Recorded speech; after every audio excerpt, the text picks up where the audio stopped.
আসসালামু আলাইকুম রহমতুল্লাহ বারাকাতু। সবাই কেমন আছেন? আশা করি সবাই অনেক ভালো আছেন। আলহামদুলিল্লাহ আমিও ভালো আছি। 3 বছর পরে আমি দেশে গেলাম 2 মাসের ছুটির জন্য। ছুটিটার সময়গুলো যে কিভাবে পার হয়ে গেল বোঝা গেল না একদমই। কারণ আপনজনের সাথে যখন নাকি সময়গুলো স্পেন্ড করি তখন মনে হয় কি যে সময় খুব তাড়াতাড়ি যাচ্ছে, আর এই সময়গুলো কখনো ধরে রাখাও যায় না। কিভাবে 2 মাস পার হয়ে গেল, আবার 2 মাস পর আমি কানাডাতে ব্যাক করতেছি। ভাবতেও অবাক লাগে আসলে। মনের ভিতরে অনেক কষ্ট লাগছিল। ছেড়ে আসাটা এতটা সহজ ছিল না আমার জন্য।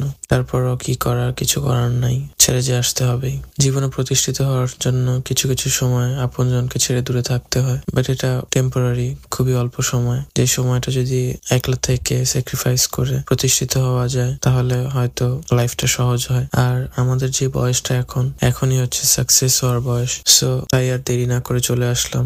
আবার যে আমাকে কাজে ব্যাক করতে হবে, অ্যামাজন আমাকে ইমেল পাঠিয়েছে আমাকে জয়েন করার জন্য। সো খুব তাড়াতাড়ি জয়েন করতে হবে, যার কারণে চলে আসলাম। মনটাও ভালো লাগতেছিল না, বাইরের দিকে তাকাচ্ছিলাম, মুভি দেখতেছিলাম, সময়গুলা পার করতেছিলাম। শেখ মুজিবুর রহমানের একটা মুভি দেখতেছিলাম, যেহেতু বাংলাদেশ বিমানে আসতেছি। এখানে মুভিগুলো খুব ভালো লাগতেছিল দেখতে। মুভিটার নাম ছিল চিরঞ্জীব মুজিব। মুভিটা দেখতে দেখতে আসতেছিলাম, আর খুব কষ্ট লাগতেছিল সে জীবনে কতটা স্যাক্রিফাইস করছে মানুষের জন্য। সো বারবার মনে হচ্ছিল যে তারা যদি এরকম স্যাক্রিফাইস করতে পারে আমাদের দেশের জন্য, আমাদের বাংলা ভাষার জন্য, আমাদের দেশ স্বাধীনের জন্য, তাহলে আমরা কেন করতে পারবো না জীবনে প্রতিষ্ঠিত হওয়ার জন্য। সো মন যতটাই নরম হচ্ছিল ততটা মনকে সান্ত্বনা দিচ্ছিলাম আর বোঝাচ্ছিলাম। তারপর সবকিছু আল্লাহর উপরে, আল্লাহ যেটা করে ভালোর জন্যই করে। প্রতিটা মানুষের রিজিক আল্লাহর হাতে লিখে রাখছে। সো তাই ভেবে আল্লাহর উপরে ভরসা করে চলে আসলাম। আসার পরেও মন ভালো লাগতেছিল না। আশা করি কিছুদিনের মধ্যে সবকিছু ঠিক হয়ে যাবে আল্লাহর রহমতে। সবাই আমাদের জন্য দোয়া করবেন, আমার এবং আমার ওয়াইফের জন্য এবং আমার পরিবারের জন্য দোয়া করবেন। সবাই ভালো থাকবেন। আবার নেক্সট কোনো ভিডিওতে আপনাদের সবার সাথে কথা বলবো,